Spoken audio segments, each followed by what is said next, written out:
What's up, everybody? Welcome out to our Sunday night live stream. Hopefully, everything is working and sounds good. We are still testing out waters on this new stuff, so that's why we actually started the stream a little bit early tonight. Had people kind of coming in to the chat and getting things rolling. We got So because we started early, we're all screwed up now. I wasn't able to go to the bathroom. Go ahead, man. The secret is I go to the bathroom right before it starts. Go ahead, man. I'll wait. We'll wait for you. You know, because part of being a fat guy is, there's not a lot of leeway. Yeah, well, that's what I'm saying. Go ahead. I'll be right back. I'll remind everybody of the topic for today and what we're going to talk about. So, obviously, there was a bunch of sad news this week with, the announcement of Tattoo City closing its doors at the end of this year. Ed Hardy's dementia apparently is getting a lot worse than I think a lot of us thought. I had heard rumors over the past, year, I guess, of him being sick and some things changing. But, it's a sad news for sure. And I'm looking over like Justin sitting here. But we thought it would be a great opportunity for us to talk about Ed Hardy, the tattoo artist, Ed Hardy, the publisher. Because when Justin and I, talked about this after we found out the news, I think there's a whole generation of people out there that really don't know Ed Hardy that well, unfortunately. And probably, more people know him for cologne and sneaks and clothing than they do for tattooing and publishing.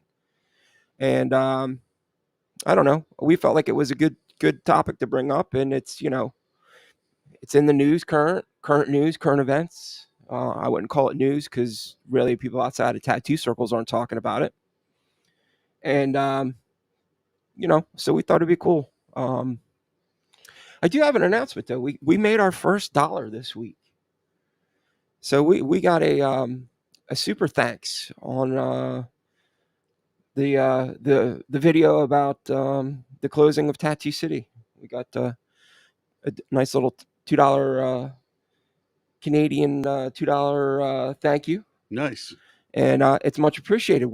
That's awesome. I as soon as I saw it, I was like, wow, thank you so much. And that actually came from Sarah, one of our listeners. And much appreciated. Thank you. I can't thank you enough.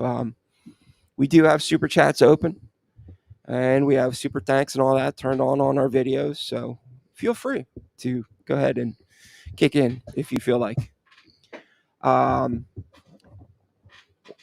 What happened? While we watch this, go ahead and develop this tonight. Okay.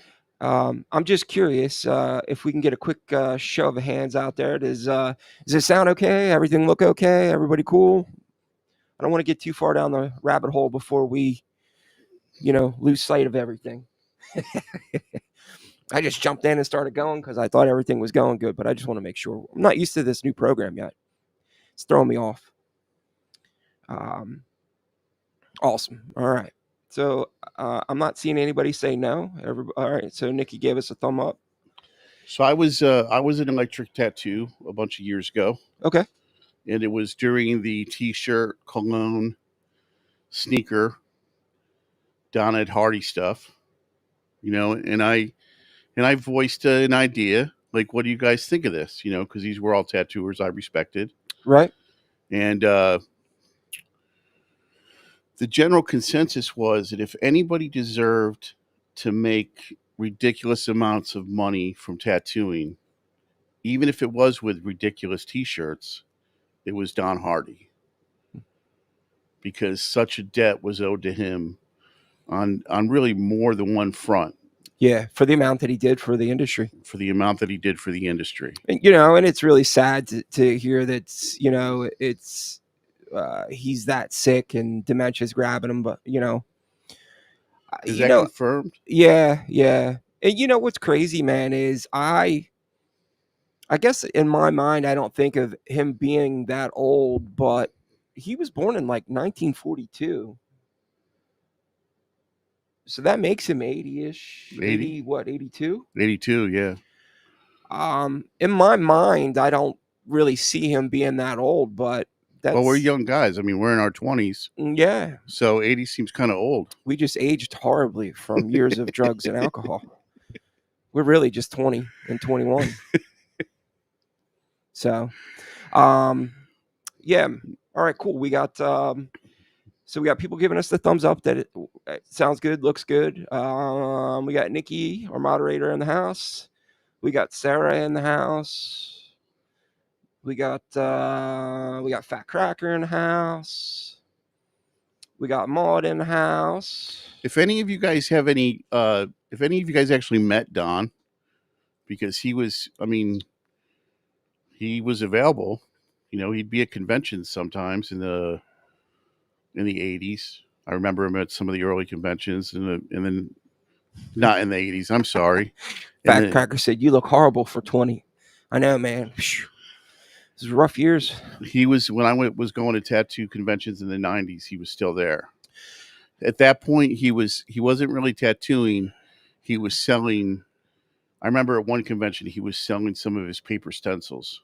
Okay. He did a fairly famous tattoo of a gecko lizard Right. that went from somebody's, like, I'm going to say kneecap to their armpit, Oh, wow. and he was selling like that stencil. So I never got to meet him. I would, man, I would like to make it out there to Tattoo City by the end of the year, but obviously I don't think that's going to happen because finances and stuff like that, and it's not cheap for us to fly all the way to the West Coast. But no, I didn't get to meet him at any point through my years of getting tattooed or going to conventions.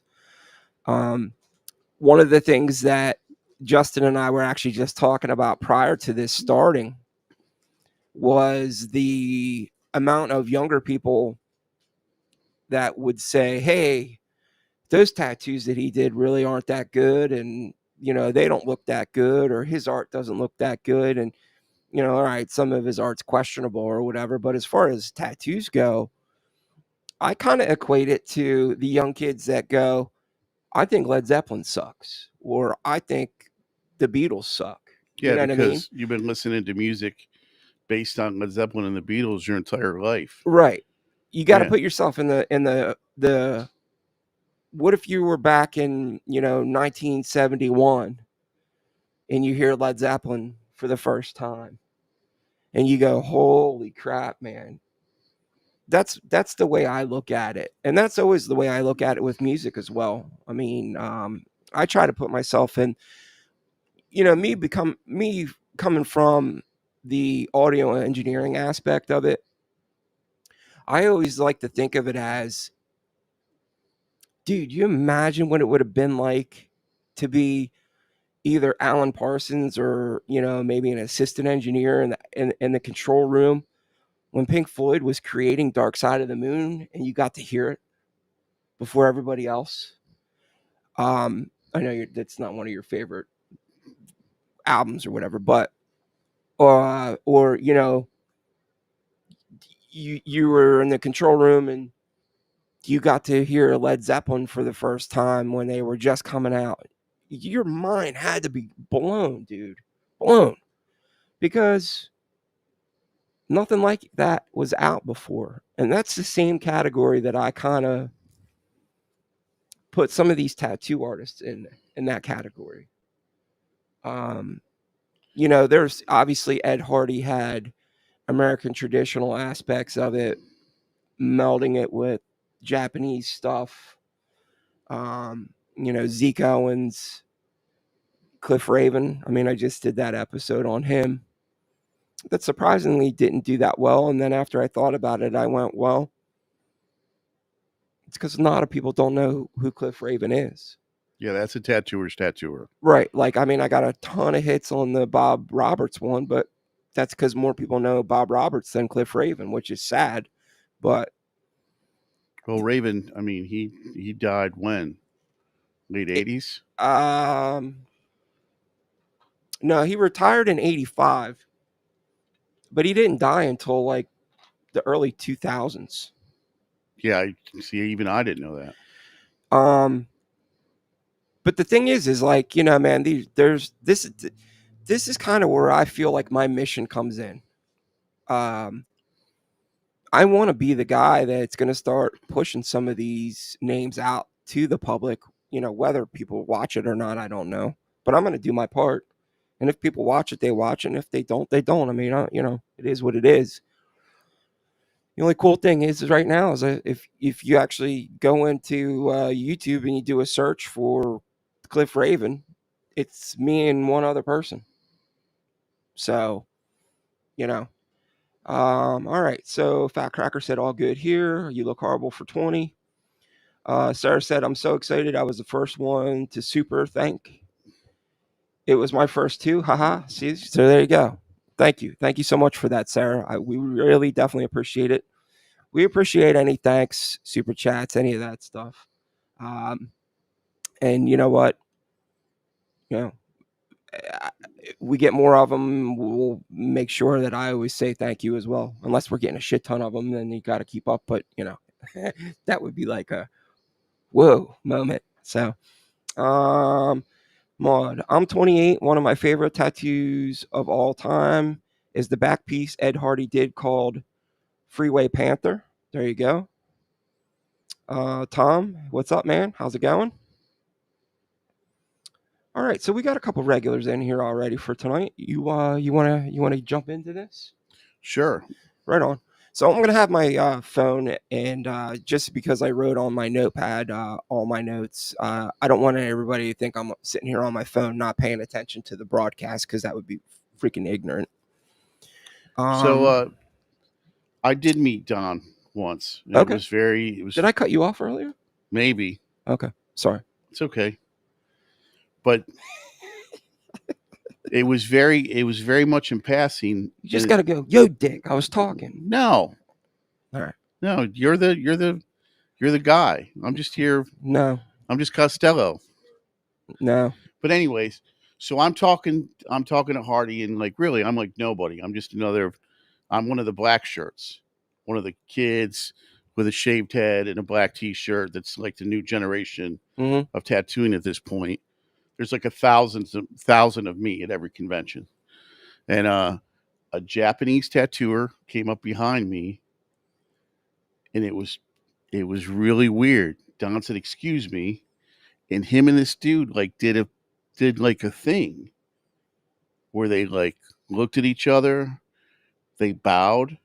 The Japanese tattooer was a young kid, bowed lower, and then and just being able to see that, like in that moment, I became aware that while they were doing that with each other, nobody else in that room existed.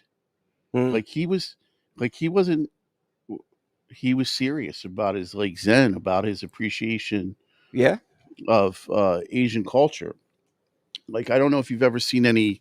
I mean, we've all seen that stuff on movies, like people from Asian culture bowing to each other as a greeting. But really, in real life, man, they were like focused on each other. It was interesting. So in my notes, we'll get into some of that stuff as far as him venturing over to Japan and stuff like that. Um, and then you can kind of add more of that flavor into it because you have more knowledge on the tattooing side than I do. And yeah, I mean, I don't want to jump ahead to it, but we'll get into even that what I was saying about the whole master thing at the um to me that when I read that I was like, wow, okay. So interesting tidbit that I did not know right off the bat. Donald Edward Talbot Hardy. It's his full name. Death. Initials are Death. Yeah. Lived in Corona Del Mar Beach. Considered himself to be an awkward kid with thick glasses. Very much picked on, antisocial, that kind of kid. I think he grew up Lutheran too. Protestant. Yeah, strict. Yeah, very strict. And then One of the things that I found really interesting, and this kind of seems to be a repeating thread that goes throughout a lot of these guys. Did he really at a really early age realized that he wanted to make a living off of drawing? He didn't know at the time where it was going to take him, but he knew that he loved drawing so much that that's what he wanted to. He was like, how can I make money off of that? And there's a pretty famous picture of him as a kid with a fake tattoo shop, Yeah. So drawing fake tattoos. But I mean, as like a 10 be young teenager, maybe. yeah, no, I think they were Tween. even younger. I think he was saying it was like in 5th grade. Yeah. And he was saying it was him and his buddy Len, and they would. So, we're talking about a different time back then, right? So I guess we were talking 50s. So just to give people perspective, at this point, maybe a little later than this, Sailor Jerry in Hawaii did a large scale tattoo on a doctor from California whose name I can't remember. Basically did a back piece and some work on his arms. That doctor was almost what they call it when they take your doctor's license. Not disbarred. That's what they do to lawyers. Yeah, I don't know what they call it for doctors. He almost lost his license as a physician for getting it. For being tattooed, and he was brought up on charges of mental instability. Like, I don't know if many people understand the magnitude of it all. Yeah, given the modern acceptance of tattoo culture, he was a doctor, and they were going to strip him of his credentials for being tattooed. Fat Cracker said Death was a black punk band from Detroit in the early 70s. They sounded like the Ramones, but they came out before the Ramones. A little bit, he said, a little bit off point regarding tattooing, but still. Hey, man, we're all about cool little nuggets of information, man. But there's only one Ramones. Yeah. So greatest American band ever. Do we really want to get into that argument right now? Much better than Tool. At a young age, dude, he realized, though, that he wanted to get into tattooing, I think, to an extent, because they said that they're talking about the 50s, where they would like put a couple quarters together and get on the bus, and they would go down to the Pike. Mm-hmm. And they would try to go into the different tattoo shops, and Burt Grimm was the only one that wouldn't kick them out. Burt Grimm would be like, yeah, you could come and, hang out and whatever. And I guess that he would like steal flash off the wall. And him and that dude Len would go home and set up a tattoo shop, a fake tattoo shop. Yeah, it's a famous. Yeah, there's a famous photograph of him. He's got his waiting area. He's got his flash on the wall. And they were charging like $25 for pen drawn tattoos, and they were like tattooing all the kids in the neighborhood. I mean, dude, there's no way. Like I didn't know what the hell I want. I still don't know what the hell I want to do with my life. You know what I mean? Like for a kid to be that young. To me, that was like... I knew I wanted to be a tattooer pretty young. Did you? Yeah. Yeah, I saw...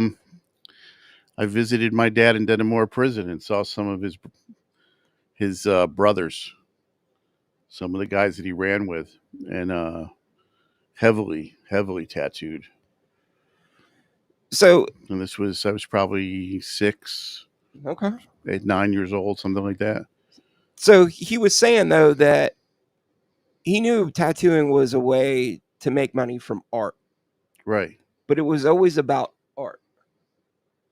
It was more of him wanting to make money off of art so he could have the freedom of not working a 9-to-5 job. That's really what it came down to. And, I think that if you were to ask majority of tattoo artists out there today, that would be the reason why they got into tattooing. Let me take that. Let me roll that back a little bit. If you were to ask a majority of the older generation of tattooers, it was about art and then the money. And the freedom of the lifestyle.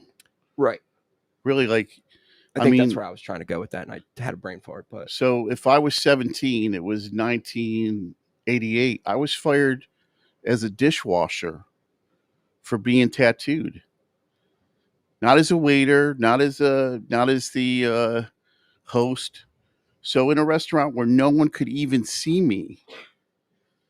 I mean, so if you wanted to be tattooed back then, I mean, if you wanted to be free, ride a bike, have a beard, be tattooed, have green hair, have a whatever. so our moderator Nikki just said, up until I was 15, I wanted to work with monkeys. Well, look at you now, working Yeah, I with two mean, of them. yeah. I was Hey, gonna say married to one. uh, Silverback.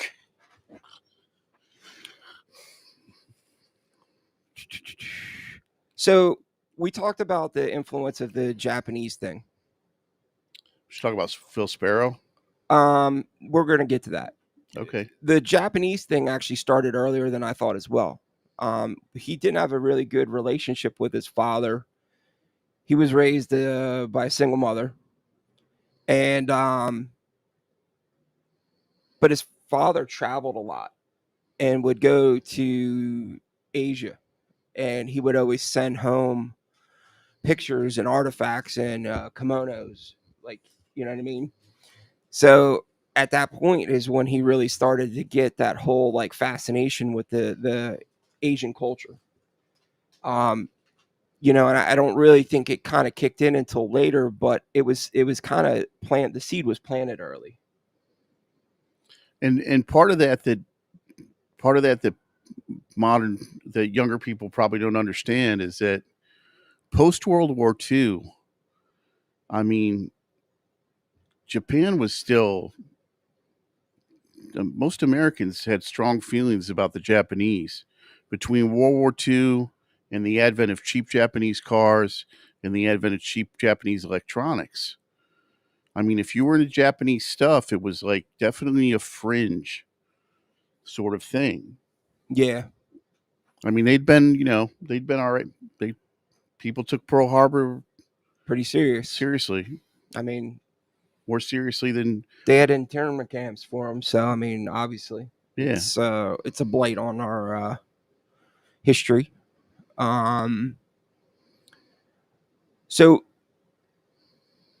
he also said that he became fascinated with custom car culture and Surfing, surfing yeah, at a young age, and then between that age until he went to college, where he attended the Art Institute in San Francisco.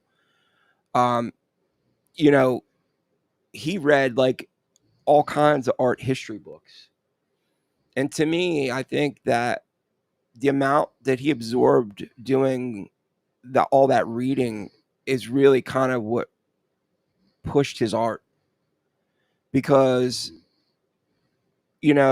I think that there's a big difference between somebody that is creating art and then somebody that's being innovative and creating art. And I think in order for you to understand that, you have to be studied and well versed. Just like a musician, I think a majority of musicians study other musicians before they become a famous musician, right? virtuoso.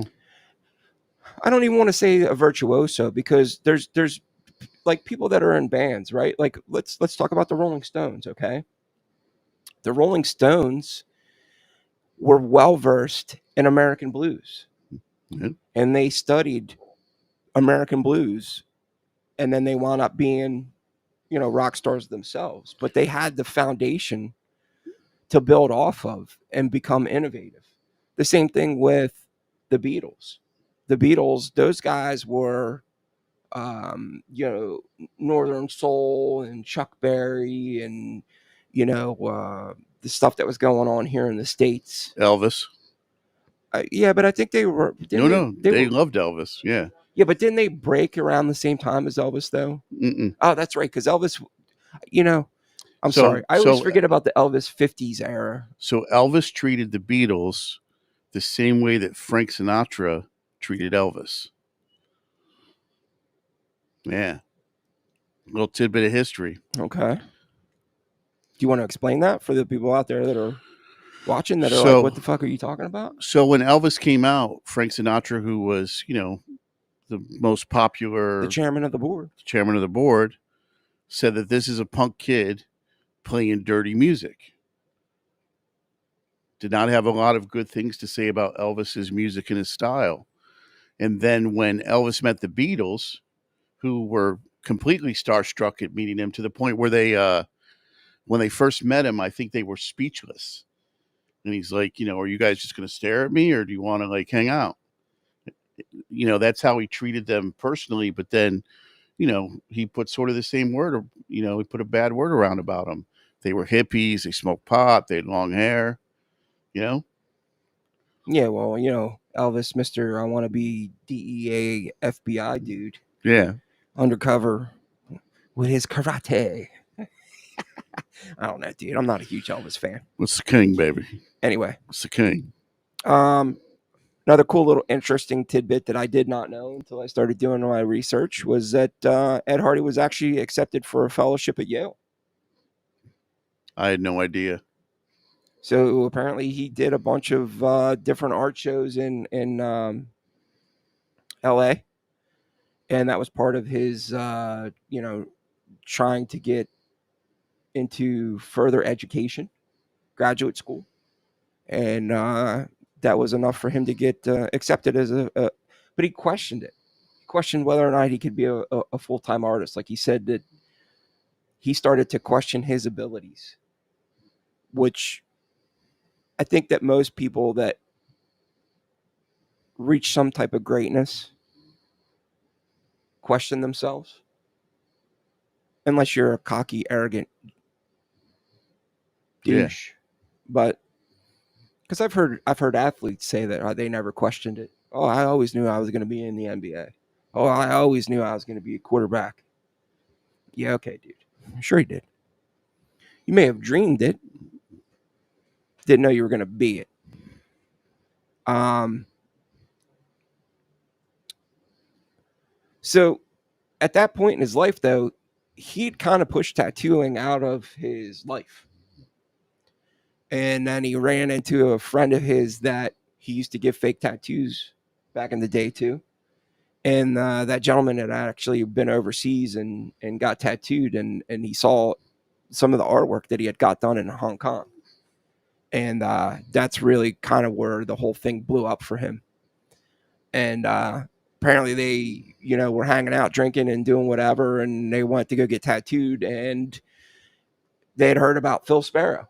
And apparently Phil Sparrow's shop was closed that night, and they went and got tattooed somewhere else. But he actually went back the next day, and he went to Phil Sparrow's shop. Now, I did not know this either, though. So apparently, Phil Sparrow at the time was running like a correspondence, tattoo school, and that's how Ed Hardy knew about him. Okay.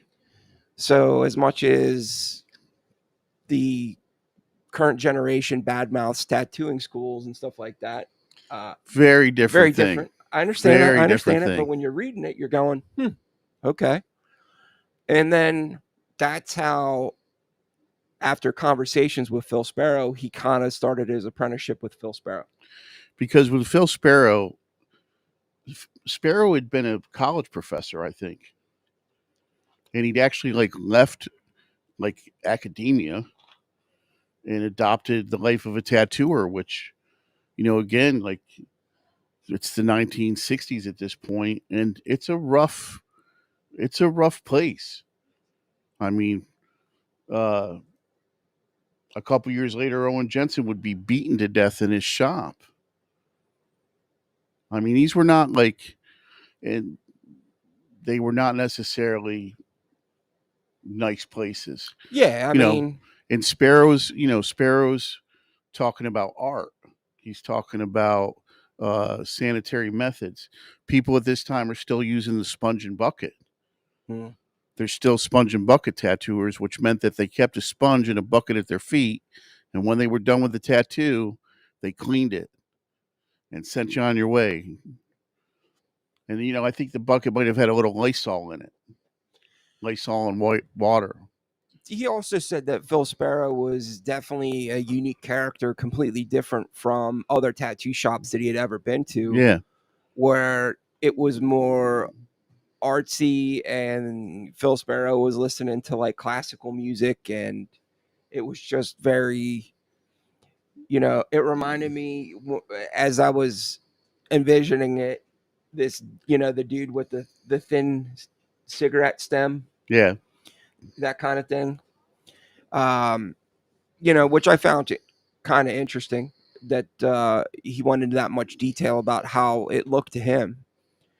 Um, at that point, you know,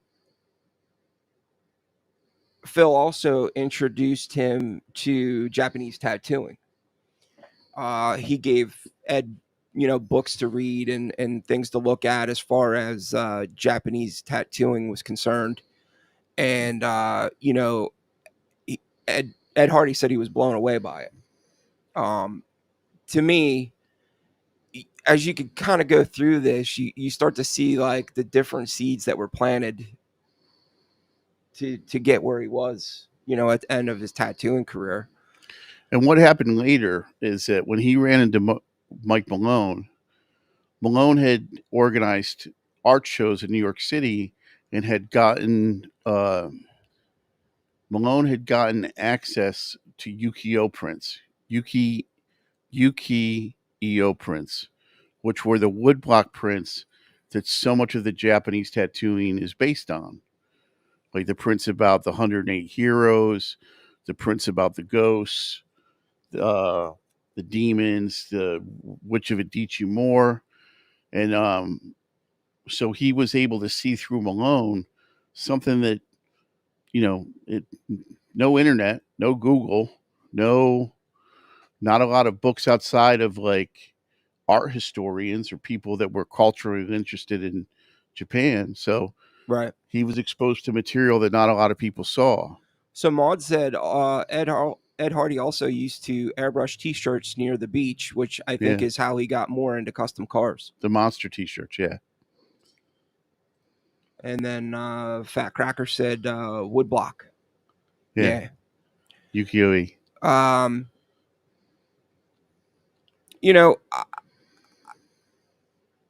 I think that we're going to kind of skip forward to a part that I didn't know about either, was that, after he served his apprenticeship with Sparrow, he went to Vancouver and opened up his first tattoo shop. And he said that he realized quick that he wasn't ready for that. Not only from a tattooing perspective, but also from a business perspective. And he said he failed miserably. So, and in some of his writings, he uses a word insular, like how people cannot appreciate how insular tattooers were. Right. Like people think, Gatekeeping is bad now. yeah, yeah, It was 1,000 times worse they back have then. no idea of what it was like. And so, and he's using a coil machine, which is basically a machine that's made to drive people to the point of insanity. Not any, it takes time. Right. It's not a bishop pen. You don't just plug stuff in and put it on a power setting.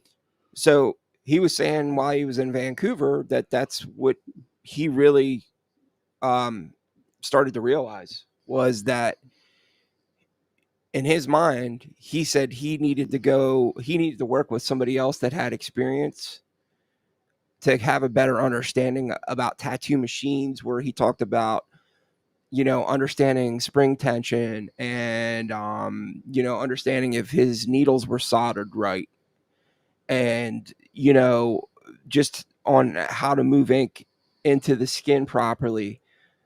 So to me, it sounded like it was a pretty quick boom boom type of apprenticeship with Sparrow.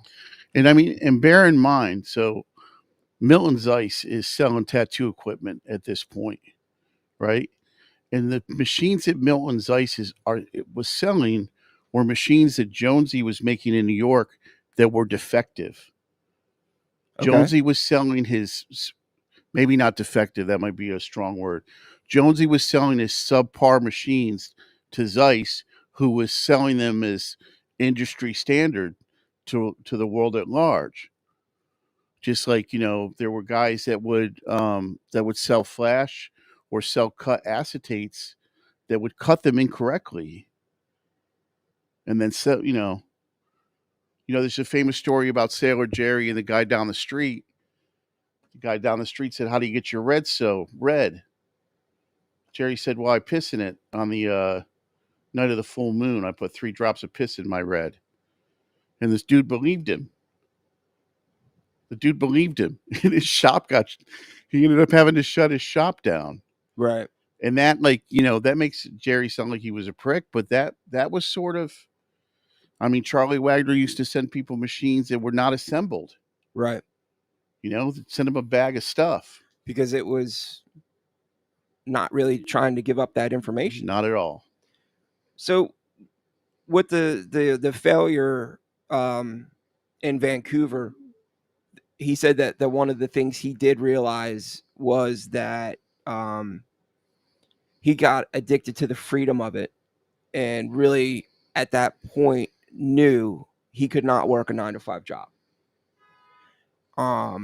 So even though he had failed, he still wanted to move forward because of that, the freedom of it. And I've heard you talk about that a lot. And it's something that I've heard other tattoo artists talk about. So he closes up the shop in Vancouver, and then he ventures down to Seattle and works with Zeke Owens. He begged Zeke for a job. Zeke did not want to take Hardy on at all. Okay. And that's not talking shit. That's from the stuff that I've written that Hardy wrote himself. Right. He begged Zeke for a job. Now, was that because of the lack of experience? Yep. But Zeke saw potential in him. Okay. Zeke saw potential, and that's why. But his tattooing at that point was so subpar comparing to what Zeke Owens was doing. That, right. He also said that that's why he went to Vancouver too. He said that he went to Vancouver to begin with because he didn't want to see his shitty work walking around San Francisco. He thought that he got far enough away from it that, later on in his career. So Don Hardy was basically racist against Canadians? I'll give the Canadians my shit work. No. I think you're reading into that. Don't be starting no wars, man. No, I think it was more of, like, what was he a boot? He just didn't want his local stuff. What was Don Hardy a boot? What was that a boot? So I didn't get a real good understanding on the time frame that he actually worked with Zeke in Seattle. That's something that I'm, if I would ever, I don't know if I would ever do an episode on Ed Hardy. There's so much stuff out there. I think it would be kind of worthless. So I think it's already been done. I think at one point in Seattle, they had a bad winter. And so Don got his ass back down to Southern California. But I was under the impression that it had something to do with Zeke going over to the Philippines. I think by this point he'd come back, but I'm not sure. So that'd be something to look into. I mean, I don't have every little nougat of data. So I was reading one time, and it was a letter between, I want to say it was a letter between Lyle Tuttle, and another tattooer, and he was talking about a mid-sized city, maybe like a Cleveland. It wasn't Cleveland itself, but like a Cleveland. And he was saying there's no way that 2 guys can work in that city. Okay. There's no way that 2 guys can survive as tattooers in that city. Because, I mean, outside of like the military bases, Yeah. You know, Which is a great segue because after he left Seattle, he went to San Diego, and learned a tattoo. through his connection of Hong Kong Tom, he was able to get a job working for Doc Webb. And he said that was the place where he learned how to hone his craft because the amount of work that they would do on pay weekends was Yes. insane. Um, 50 to 60 guys a day they were tattooing. Um, you know, he said that he also learned efficiency, which is a big part of tattooing back then, or any walk-in shop, really. So this is a thing when it comes to like when I'm talking about traditional tattoo flash, I'm talking about Jensen, Lieber, the stuff, Charles, Sailor Jerry, Charlie Wagner, Burt Grimm. I can tell when a flash is designed by a tattooer and when it's designed by a graphic artist. Because these designs these guys were doing lent themselves to the machines and they lent themselves to the kind of hand movements you would use with a machine like that. Okay. The line lengths, like I heard a story one time. This is a completely different guy, but Tommy Knapp from Philadelphia. He would design his tattoos so one dip in the ink and he would do the outline because he was from the Coleman School of Tattooing. And I mean, not the most complicated tattoos, but tattoos that are complicated enough to where you're like, holy shit, Yeah. he could do the outline in one dip. Hey, for everybody out there listening right now, if you could please just do us a huge favor and hit like and share right now, just to push this out to the world, so maybe some more people could join us and get in on this conversation. Real quick, also looks like Shiro Kimbo stopped in. What's up, Shiro? Um, so yeah, not only did he learn efficiency while he was there in San Diego, but he talked about how Doc Webb would work the day shift, and that was when a majority of the guys would come in, and he would work at night from like 8 o'clock on, and then he said that Doc Webb's wife would have everything lined up and ready for him, where the guys I guess would prepay and be like, oh, okay, Ed's gonna do this at 8:15, and he'll do this one at 9 o'clock, and they would have the stencils, everything ready to go. So it was just like an assembly line, and he kind of made it as like, Doc worked and made all the money and he got the shit shift. But at that point, dude, I think he was probably just happy that he was working. Um, he also talked about his correspondence that he had with Sailor Jerry and how much Sailor Jerry and him talked and became like pen pals, I guess you'd want to call it. So Sarah Jerry, We have so much to talk about and we're running out of time, man. yeah, This is this might be crazy. this might be a 2-episoder. Maybe. So Sailor Jerry held other tattooers absolutely in contempt, unless you were a handful of guys that he thought had Potential. artistic chops. The majority of tattooers he had absolutely no time for, and he had the art to back it up. I mean, if you look at Jerry's tattooing for his time versus the tattooing of other people, I mean, he backed his shit up.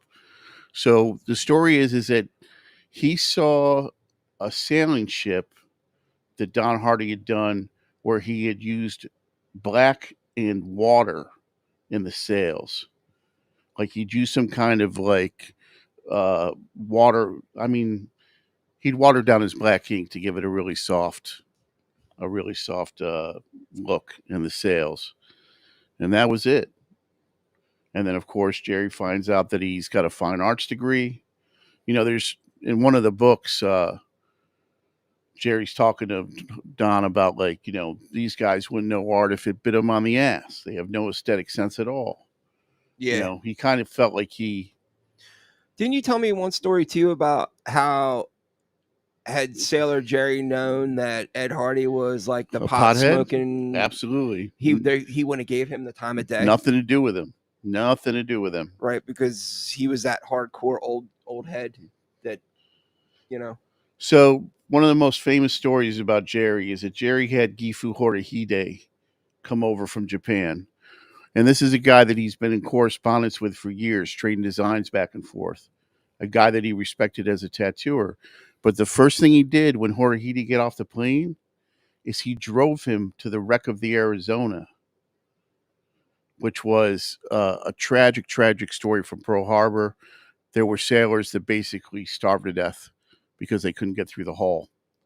They couldn't weld through the hull. And he said, "You did that, you son of a bitch.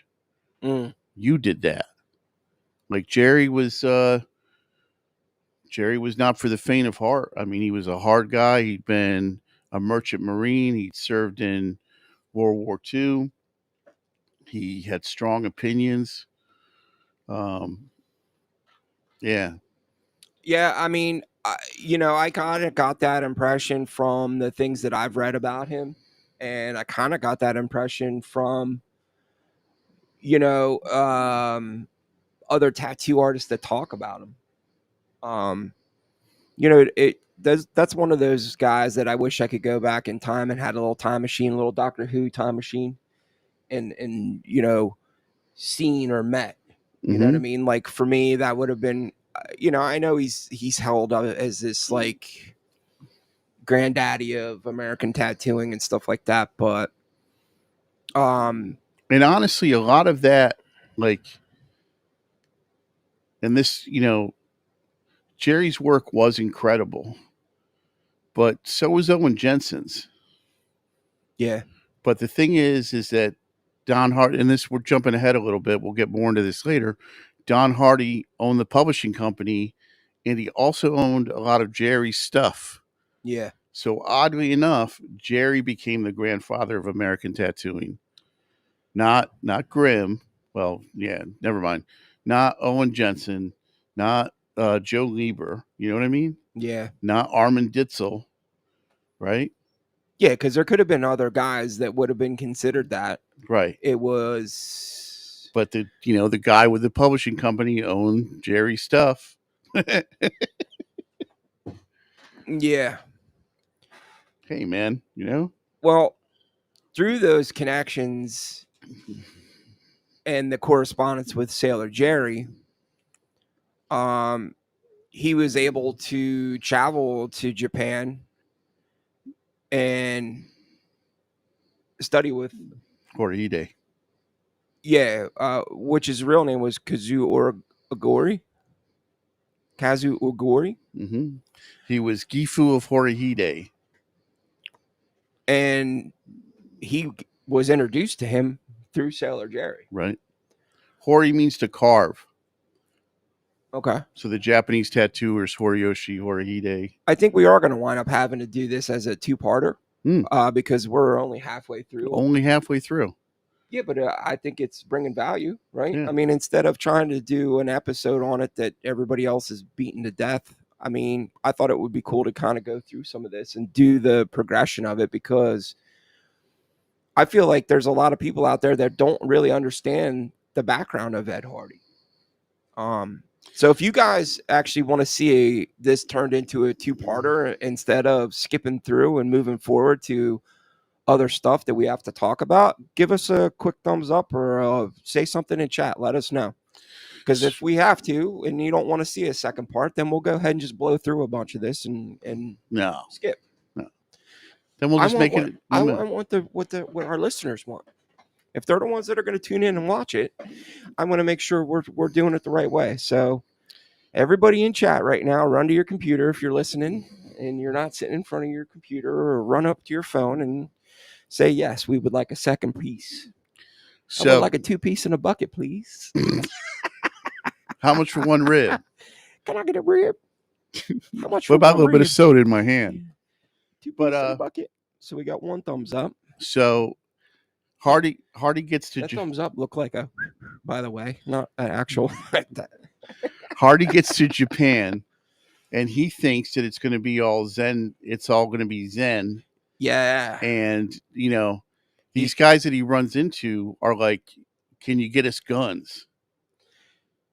can you get us guns? Like they were, I mean, because at the time, like I've read about Horihide, and what he said is he was taught to tattoo, and when he became a tattooer, basically what happened was the Yakuza came. Yakuza, I don't know. I don't speak Japanese. The Japanese mafia came and said, "This is where you're going to tattoo for us, and you're going to tattoo us." Mm. There wasn't any like, can we come and get tattooed by you? They were like, you work for us now, and this is where you're going to work. So, but at that time too, though, when Ed went over there, Ed had already kind of started to build up a pretty good portfolio and was pretty well known here in the United States. Right. And he goes over there thinking that it was going to be like this trade off where, you know, he would show the Japanese how to use machines and do some of the American style tattooing. And they were And like, they would trade off and be like, yo, and we'll teach you and how to do Japanese style and da da da. Well, he found out real quick that he was going to be an apprentice again. right, make the Sumi ink. Yeah, there was no, hey, we're working alongside each other. It was like you're low man on the totem pole now, and you're going to be our apprentice all over again. So, and bear in mind at the time, so if you wanted to be tattooed by a Japanese tattooer, right? Like let's say there's me, there's Buck, and there's the moderator Nikki. You would meet the moderator Nikki.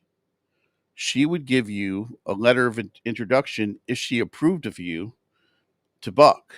Then you would meet Buck, and if Buck approved of you, you would get a letter of introduction, and then you would meet me, the tattooer.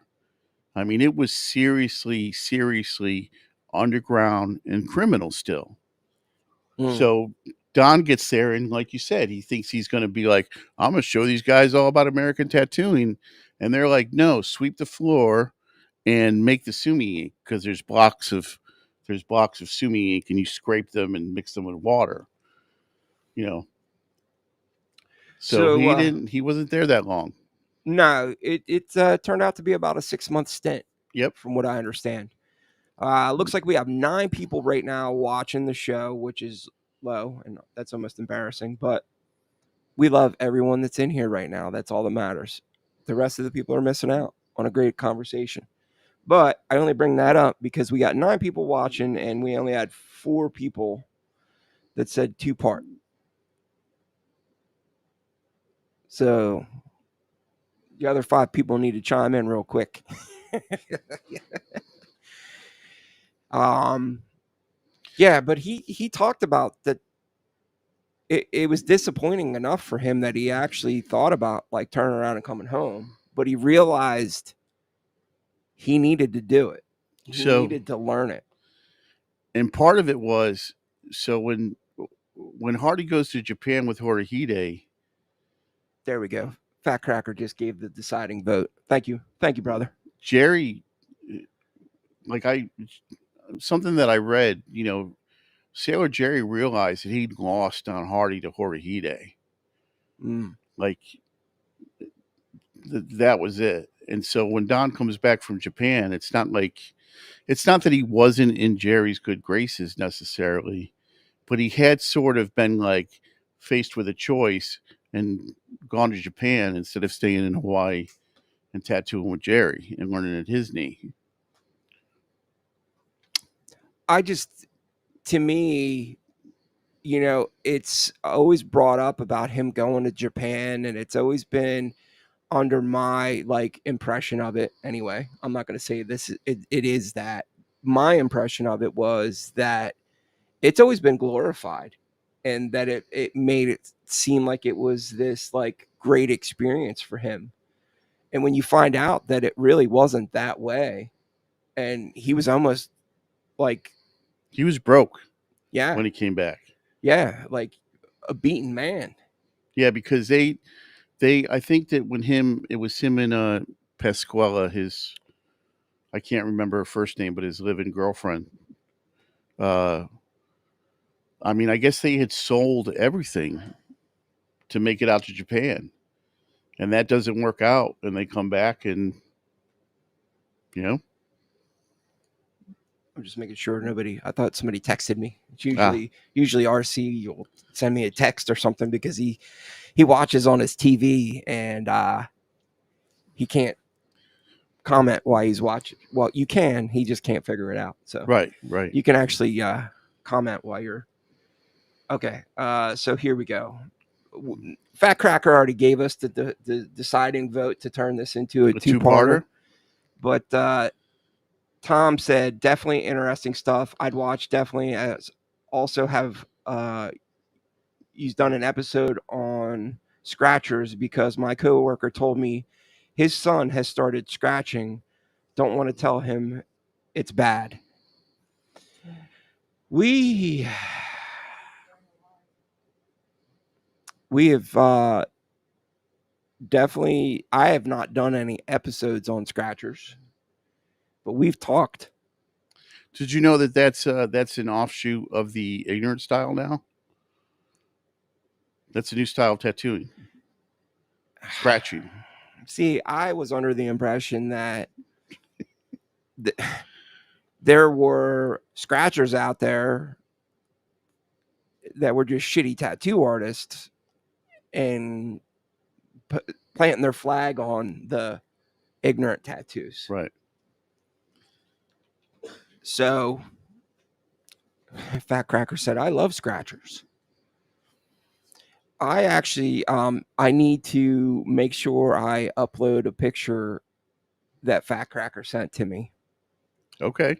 He got the side of his face tattooed with almost the same tiger that you're putting on my kneecap. Yeah. And I was like, holy crap, dude. It looks badass, but that is commitment, man. I got a uh, Fat Cracker said scratching was around way before ignorant tattoos. oh yeah, yeah. But what I mean is that, so scratching, like, when it was difficult to figure out your machine, machines weren't available. Like when I got my apprenticeship, I was fucking grateful, and I made a crazy deal. Like I basically was, you know, I bent over and grabbed my ankles to learn to tattoo because nobody was telling anybody anything. Mm, And the difference between being in a shop and being a scratcher, I mean, scratching was absolutely fucking derogatory. That just meant, you know, yeah, somebody that didn't care about tattooing, that was doing shitty tattoos on people that didn't give a shit. Anyways, but now, like, I guess, you know, from my ventures into social media, and now people are like, I'm a scratcher. yeah. I think that Let me tell you how to learn to tattoo without getting an apprenticeship. at this point, this is where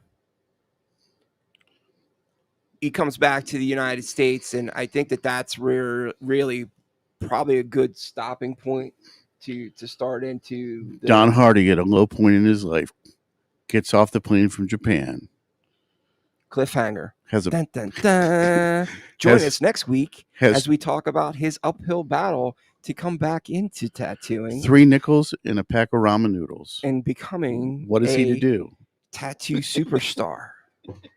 Only here on Two Fat Guys in a Tattoo Shop next Sunday will you catch it.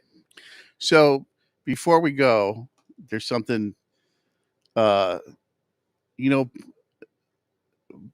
Buck does a really incredible job with the media side of this. I try. And I'm just a tattooer. You know what I mean? Neither of us really You're just in, not just, just a tattooer. so neither of us, I don't feel like either of us really invest that. Neither of us are trying to be influencers and investing that much time into how to manipulate the algorithm and how to make money. And I mean, we're just doing, this is something that we love to do and something that we want people to be involved in. but we do sort of need a little help to push it out, Yeah. to get more people involved, because the more people that we have involved, the richer the conversation. Well, I think it's more of I love where you're going with that, and I'm not trying to step on your dick right now. No, go ahead. It's pretty short. You I, probably won't be able to. I I mean, long enough. I think that if we get more people in here, the more input we get from other people that are listening, it would definitely make the conversation flow more. Yeah, it's a There would be more give and take absolutely. because we have people that show up every week. Yeah, we have our people. Yeah, and we love you guys to death, and we want to also, I'm gonna set up some type of membership thing or whatever where we can call you guys the OGs and whatever. And then once the newer people come in and they go, oh, wait a minute, I'm late to the party. I want you guys to stand out, to be like, oh, wait a minute, because you know what, I do want more people to see this, and I want more people to see the stuff that I work my ass off every week, whether it's doing research or I I wish you guys could see. You know what? It's funny because I actually left in one of my breakdown moments in the Cliff Raven episode. I went into this like cursing tirade, and I actually cut it off, and I put the Brian from the Family Guy where Yeah, it's like, yeah. "Shut your mouth." Yeah. If I would have left that whole thing in, because I was like, "Mother," and I just like, dude. But I work my ass off to do these episodes, and then like I don't get a lot of views. But you know what? I don't care. I do care. But I'm actually doing it because I want to do it and I want to do the history part of it, man. To me, it means something. It just pisses me off because not a lot of people got to see it. And I think it's bringing value. I don't know. That's the closest you're ever going to hear me pat myself on the back because I'm not that type of dude. I'm as humble and as they come. See, even like where we're leaving this episode, I think it's saying shit. I think it's shitty that I actually just said I'm humble. you're super humble, bro. Anyway, go ahead. So even where we're leaving this episode, like people, Don Hardy is a tattoo god now, but at the time he was just some broke ass dude getting off a plane from Japan. Cliff Raven was an innovator. Bob Roberts was a maniac. Mike Malone was a pirate. Jack Rudy was a gangster. Mark Mahoney brought a an aesthetic. Freddie Corbin did incredible religious work. Baba was a maniac. I mean, only in the best way. Like just outlaws, punk rockers, pirates. I mean, these it's important because these guys led interesting lives of like freedom. And it's easy to just be like, I don't give a shit. I'm just going to get my iPad and I'm going to get, not to be soapboxy, I'm going to get my iPad. I'm going to get my Bishop pen. And if it's older than some dude that was talking about tattooing 6 months ago, it doesn't matter. It's easy to be like that. But, there's a spirit that we respect, Yeah. and what you're doing is you're bringing that forward, man. Not to step on your dick, but I mean, you're Not a lot of dick to step on, dude. right. Be careful. It's there's Fat Cracker said it's PBS versus MTV. right. Maud said, I love what you all are doing. I sometimes post about important people in tattoo history, and some of the older tattooers that follow me sometimes don't know about the people I post about. And that to me is why I'm doing this. So I have all kinds of respect for the guy that broke me into tattooing. Yeah. I mean, like he absolutely changed the course of my life. gave me an opportunity to follow my dream to learn to tattoo. But all in all, he was a guy that when we would sit around the shop, he wouldn't have been really too interested in history or in what was going on in California, or you know, he approached it from a different angle than that, you know. So I was getting ready to say, and also probably one of the baddest mofos I ever met. But I was actually thinking about Mike, not Oh, yeah. I see. I actually knew the person that Justin apprenticed for before I knew Justin, and that crew of dudes there that were tattooing with him. Whew, some bad mamma jammas in there, dude. all I'm saying is one of them had convicted murderer tattooed on his throat. Fat Cracker said PBS versus Cool Guy. Dude, you know what? I mean, one of them beat a guy to death with a hammer. Not in the shop. I didn't see it. I just heard the story. Anyhow, um, And this was the in this, you know, and this and bear in mind that this is the 90s. This is after civilization yeah, has gotten to the world of tattooing. Like, try to imagine a tattoo shop where they're keeping, you know, where they got the sawed off shotgun under the counter. yeah. Well, dude, who was that? That in out in the Pike that talked about that? It was Owen Jensen. That he was armed all the time, and the night that he had his gun that was not close by is the night that he gets beaten to death. He gets beaten to death. The dude just got lucky enough that he caught him on a night where his gun was out of reach. I mean, that blows my mind. Um, Going back to the Cliff Raven thing, man. You know, look, I didn't get a lot of views on that, but you know what, man? I had very well-known tattoo people reach out to me and tell me that I did a great job on that. Yeah. And one of them was Baba. I know he doesn't give a shit if I mention his name. There's the other people I won't mention, but you know, Baba actually reached out to me and told me, and he actually asked me about some of the information that I gave, and thought that I had, reached out to somebody else that calls himself Mister like historian, and I said no, actually I didn't. And if, you know, for people out there, Baba knew Cliff Raven. Yes. I mean, Baba wasn't. So for him to tell me that I did a great job was like probably one of my shining moments of doing this. Yeah. It's funny because um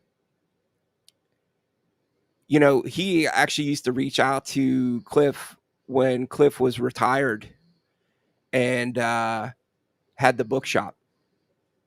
And he said that he used to call down there all the time, and Pierre, which was Cliff's Partner. There you go. I was trying to figure out the word to say.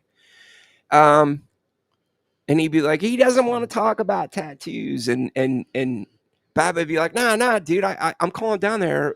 Cliff was supposed to pull a book for me because he said he used to get tattooing books off of Cliff. And Cliff would get on the phone after Pierre would like bust his balls, and he'd be like, why has he got to be such a bitch? Dude, I have some of the greatest stories or greatest conversations with Baba that I can't ever talk about on here because we'll get demonetized and pulled off the air. Patreon. Fat Cracker said convicted murderer tattoo flash. That might catch on. Nice. Yeah, right? That would be Tom said, I think that you're doing or what you're doing is important because like you said about Cliff Raven, there's not loads of information on these interesting people who are a part of history. So please don't stop. Thank you, Tom. Much appreciated, man. You know what? I do it because you guys watch. And we do this every Sunday because you guys watch, and now you're part of our family, and it's part of that thing where, like, if Sarah doesn't show up, We notice. I'd be like, what the hell? Where's she at? What's on? Is something wrong? We Is notice. she okay? Yeah, like I would probably reach out to her on Instagram because she has a cool little shop that she's doing and be like, hey, are you all right? But I think we'll leave it there. We'll leave it at where, he comes back to the US broke and beaten, and we'll start there next week. So thank you all for stopping out. We love you all. Much appreciated. Can't do this without you. Share the word, spread the word about Tattoos and Review and Two Fat Guys on Sunday nights. And we'll see you all next week. Is next weekend Labor Day weekend? It is. So stay No, safe. no, it's 2 weeks from now. 2 weeks from now. Okay. So we're good. We're good. Thank you all. Stay safe, everybody.